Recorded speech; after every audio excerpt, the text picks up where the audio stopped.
When we first arrived here, there were no trees, there was no life, there were no owls, there were no raptors. The ecosystem was broken.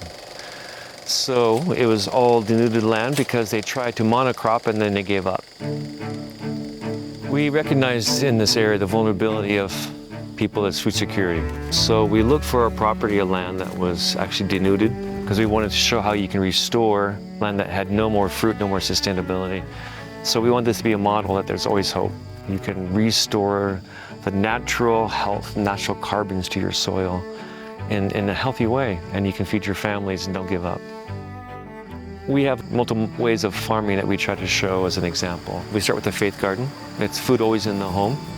It's a type of farming where you're doing not monocropping, but multi-cropping in a lot, and you're rotating the vegetables. It's a way of a farmer here can always have food in the home. Yun, nung nag-pandemic talaga, doon nag-start. Meron tayong pinrovide na training and meron din tayong binigay na mga seed packs. Ana, masalay pagbabago nin. Aran ka nanay sa pang araw-araw kamo, aram mana ga problema na ko siya ko mapabong sa mga kamo ko mana ga na giri ginok sa keke mga pamamulang ko ba mapika pagungani mapika pagatuni mapikongani. So may mga seeds, may mga open pollinated seeds tayo na tinatanim dito. Tapos pag ganito nakakakolekta na tayo, nakaka-harvest at saka nakakakolekta, dinadry natin siya dito sa ating improvised na solar dryer. And then yung mga seeds na to is ito yung binibigay din natin sa community. Para lalo na ngayon yung may project tayo ng sustainable garden doon.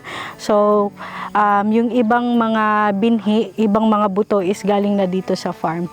And ito din yung tinuturo natin sa kanila. Gusto din natin silang turuan paano magtanim, mag-harvest ng kakainin na gulay, tapos mag-harvest din sila ng pang-similya. So yung mga seeds natin dito at saka seeds na galing doon sa community is nakaka-create tayo ng magandang relationship. Nagkakaroon kami ng barter or yung seeds exchange. So minsan magbibigay sila ng seeds sa akin, tapos yung seeds din namin doon is ibabarter din namin.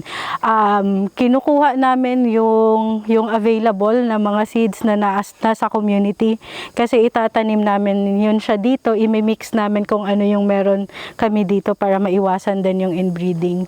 Mapia siya kada mga kemikalin kasi kami nagtanim mo ba na mulalon ma-presko sa kin. At saka din may mga naging magandang impact din sa mga mag-asawa kasi naging naging bonding nila yung time nila together na gagawin yung garden. Sa ginawa ko, nakadawa nga garden, sa akin masakitan ako ni migraine. Mula nag-umpisa akong garden, di ako takot sa araw. Naghinto ako sa synthetic agamot ko sa papsakin ng garden. Tapos di ako kamana kamo. Tama kinaumpisa ako mag-garden. We also have 4 different terracing techniques. They all start with salt, sloping agricultural land technology. Salt 1 is terracing to restore the erosion and then bring in the natural green manure back into the soil. 2 is the same kind of forage for our goats, but again we plant in lines, natural lines, foraging that's healthy for the soil and also for the goats. Salt 3 is more of a reforestation, so you're terracing naturally with the forage, but we're planting hardwood trees to bring back reforestation, with the tap lines bring the water back up into the water tables high. So it brings natural springs back to the area. Salt 4 is a mix of hardwoods and fruit trees. So you can show farmers how you can, if you have a hillside and you don't want to get vegetables, you can still have long-term hardwoods, but then you also have the fruit trees for regular profit. We're trying to show goats in the barn so that we can gather their manure to make vermicasts. We also do fish ponds, we do chickens, everything in a manageable way that's restorative and not destroying the land.